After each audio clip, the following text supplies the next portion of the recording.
Hello mga ka-right, magluluto tayo ng pansit. Na-ready ko na lahat ang maracaro. Ayan, gigisa mo natin, brown pala natin itong ating karne ng bawang. Ayan, ginisa ko yan sa ating mga aracado na bawang luya. Ay, wala palang luya. Bawang sa sibuyasan pala. Ayan, brownin lang natin ito guys. Ayan, medyo mag-brown na. Lagyan natin mahiwagang carrots.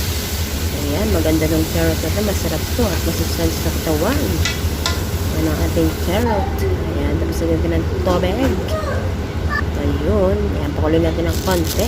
Lagyan natin ng seasoning, magic sarap. Ayan, paminta o black pepper. Toyo. Ayun.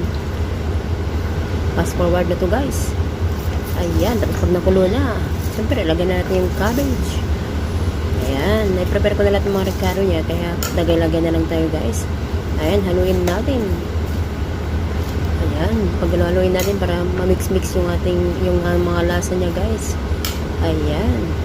Tapos lagay na natin ating bihon, ang pansit. Ayun. Sarap nito guys. First time ko magluto ng pansit bihon guys. Ayan, parang 1 kilo to eh. O, 1 kilo siya. Ayan. Tapos yan. Napakarami nito guys. Sarap niya, no? Kasi kompleto ng sahog yan. Kompleto daw. Charot. Yan ating mga capsicum. Mga bell pepper. Green, red, and yellow. Yan, bell pepper. Capsicum. Ayun. Diba? Tapos medyo pagluhin lang natin yung medyo mag-dry lang sa konti guys. Tapos, ayan, honestly, ready na nga yan eh. Diba? Napakasarap yan, guys. Napakayami. First time ko magluto ng pansit. Pansit bihon. Nag-try lang ako, guys. Sana magustuhan nila yung lasa.